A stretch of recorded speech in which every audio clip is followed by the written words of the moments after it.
Since long time, we have heard about planets other than Earth with the possibility of life. But are there any such planet systems? And if so, how much do we actually know about them? Namaskar. We will try to learn in this session a basic understanding on exoplanets and life components. So, to begin with, the answer to the basic question in this context: what are exoplanets? So, exoplanets are all such planets which lie outside our own solar system, and these are also termed as extrasolar planets. In short, we can call them as exoplanets. Now, if we have an understanding of exoplanets, can we categorize them? Can there be different categories of exoplanets which are known to us? So, based on the scientific understanding and on the surface types of the planets, exoplanets, we have the four categories: gas giants, Neptune like, super Earths, and terrestrial or Earth analogues. Now, to have an idea of their size, here is shown a picture which depicts the comparison of the four categories. So, we can see the gas giants are similar to Jupiter or Saturn.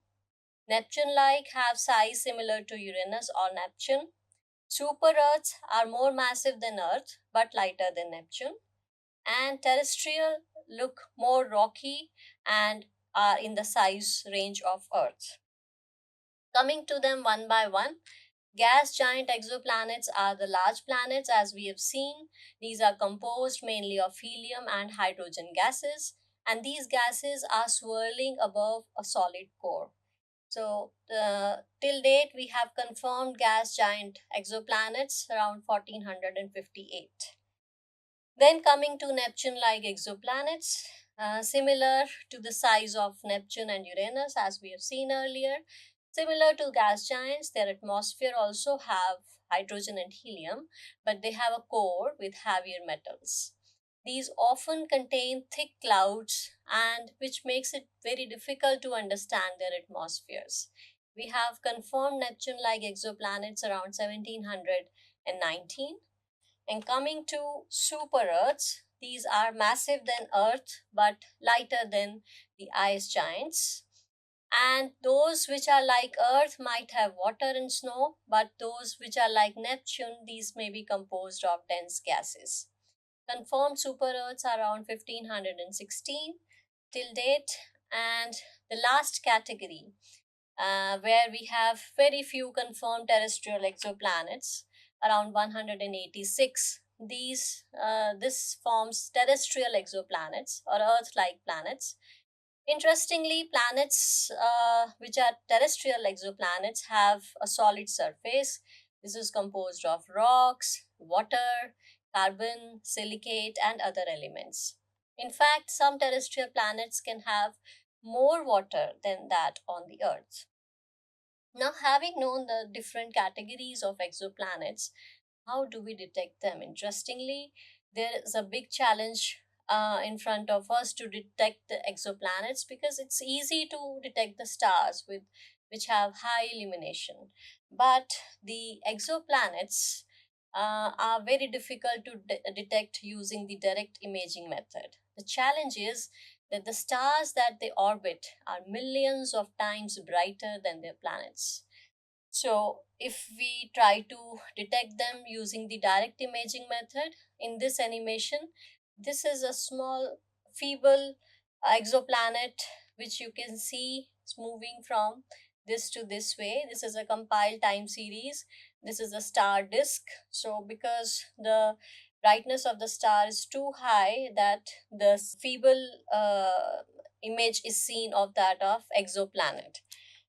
That's why using the direct imaging method, we have only few exoplanets which have been detected. But then we have other options too. For example, we have the method of transit photometry. What happens is, because we can capture the brightness of the star which is far from Earth using Earth based telescopes or instruments, And whenever the exoplanet is transiting the star in its orbit, you can see that there is a fall in the brightness of the star. So, this diminishing of the brightness of the star due to transit of exoplanet around it can be recorded, and the bigger the size of the exoplanet, the greater will be the dimness which is observed in the brightness of the star. So, in this indirect manner, also we can have an idea of the exoplanet as well as its size. Another method is radial velocity method. Now what happens is we have a star and we have a planet orbiting around it. Now the planet is not actually orbiting around the star, but it is orbiting around the center of mass of the two systems, the system containing the star as well as the planet. But it so happens that because the size of the star is too much greater compared to that of planet, so the center of mass is very close to the star itself. So what happens is planet is orbiting around that center of mass, as well as there is a wobble motion of the star also around that center of mass. This small wobbling, if we can observe this using an instrument, as this star comes close to the observer, there will be a shift in its spectrum towards blue side of the wavelength, and when it moves away from that of the observer's position, there will be a shift in the spectrum towards red side. It is something similar to when the train whistle is approaching us, the pitch appears to be very high, whereas when it recedes from us, when it's far away from us, the pitch of the whistle appears lower. So, similar to that, in this animation, it might be easier for you to understand. You can see that the planet is orbiting its star system around its center of mass, and the star is also having a wobble motion around the center of mass. Now, as the star approaches the observer, the spectrum shifts towards blue. Now, right now, it's shifting towards blue, and as it recedes away from the observer, the spectrum shift towards a red side.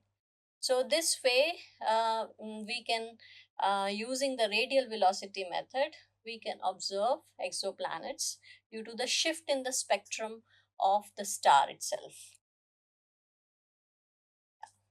Another important and widely used method is using space-based telescopes. Now you might be wondering what is the difference between using an Earth-based telescope and a space-based telescope.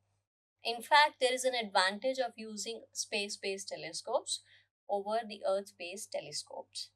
What happens is when we are using Earth based telescopes, we can receive data only after filtration or alteration from the atmosphere. Whereas if we are using space-based telescopes, we this condition is free. The atmosphere is not there, so we can observe in a wider range of radiation from all around the universe. So in that context, we have several space-based telescopes, and I'll be taking you through some of the very important ones. Uh, Here we have Kepler Space Telescope. The objective was to study Milky Way galaxy and to discover the Earth-sized or smaller planets in or near the habitable zone. I will discuss what is a habitable zone a little later, but using this space-based telescope, we have discovered around 2600 exoplanets so far, more than 2600. Then, Spitzer Space Telescope. All of us know that there is a notable discovery of TRAPPIST-1 system, which is similar to terrestrial, which falls in the category of terrestrial exoplanets, which has 7 exoplanets similar to the Earth size. Now, this is an infrared telescope. Its major objective is to study the early universe, young galaxies, and forming stars, as well as to detect dust disks around the stars. Then we have TESS, that is Transiting Exoplanet Survey Satellite. The objective was to discover thousands of exoplanets in the orbits around the brightest dwarf stars in the sky. So, and next in this series is a very important one, which is which has been launched very recently in 2021, JWST, that is James Webb Space Telescope. Its objective is to study the first light in the universe, how the galaxies assembled in the early universe, about the birth of stars, as well as protoplanetary systems and planets, which includes the origins of life. So, we expect many discoveries lined up using this telescope. Then, a future mission of Nancy Grace Roman Space Telescope. Its objective is to settle essential questions in the areas of dark energy, exoplanets, and infrared astrophysics. So, there are several more in the series, and we can go through them. But now we know that how can we observe them, how we can actually observe them in the space using direct imaging, using earth based telescopes or space based telescopes, or indirect imaging, for example radial velocity method, etc. But then we know about an exoplanet so far. There is something called exoplanet candidate also. Now, every exoplanet which is detected using telescope might not be confirmed as exoplanet. So some of them may appear to be false. So these have to be confirmed using some other methods also. So all such objects which are falling in the category of exoplanet candidates can be there, but several of them needs to be proven to be actually exoplanets, right? So, in the previous slides, you might have come across some typical names like Kepler 22b, Kepler 69c, HATP 26b, JG436b, etc. This is a very complicated nomenclature. How do we name these exoplanets? See, it's simple. The nomenclature goes like this. The first part is a proper noun. It can be an abbreviation. This can be named after a telescope or a survey or a star. And this is followed by a lowercase letter. This lowercase letter defines the position of the planet in that star system. So if it starts from the first planet starts from B, the C denotes the second position in that exoplanet system. So similar to this nomenclature, we have two examples listed out here. For example, 55 Cancer D. Here 55 Cancer is the star name, and this star is in the constellation of Cancer, and D indicates the position of the planet in that star system. So starting from B, C, D, so D is the third planet in the in that star system. Similarly, TRAPPIST 1b. So here this is an exoplanet which is orbiting around the star named TRAPPIST 1, and B indicates that it is the first planet in the star system. Now, similar to this nomenclature, if Earth was an exoplanet, we could have given it a name, the name of the star, Sun, and then the position of Earth in the planet system, which is third position, so D. So, Sun D would have been the name, but, anyways, it's not an exoplanet. So, and the nomenclature is different in our solar system. Right. Now, interesting question, which planet should we look for life? See, all the planets, we do not expect life to be there because to sustain life, certain conditions have to be met. So, taking solar system as the reference, how do we find where is the planetary habitable zone? That is a zone which is an orbital region around a star where where the planet is able to sustain water in its liquid form. Okay, so the temperatures have to be optimal, the distances have to be optimal. Apart from the distance, the temperature depends on several other factors like atmospheric greenhouse gases, reflectivity, atmospheric and oceanic circulation patterns, then radioactivity, etc. So there are other factors also, but let's be on a simpler side for time being to understand the planetary habitable zones. So as I said, let's take sun solar system as the reference. So on the x-axis we have distance from the star in astronomical units, and on the y-axis we have the star mass. Okay, so considering sun to be having star mass of 1, and considering the distance between sun and earth to be 1 astronomical unit, now we know that as we go away from the source of energy, the intensity falls down as 1 upon distance square. So as we move away from the sun, from earth to Mars to Jupiter, etc., the intensity keeps falling down. Now, if we consider any other star system and we are looking for life in that, so if it is based on distances, then with respect to sun, let's say the star, another star is around 10 times that of the sun. So to have similar conditions for life sustainability, the distance of that planet needs to be much larger, okay, than 1 astronomical unit. So it should come somewhere here.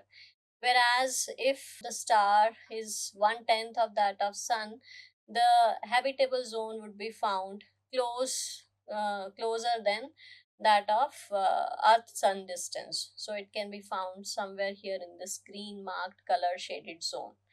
So this greenish zone is actually the habitable zone. We also call it as Goldilocks zone.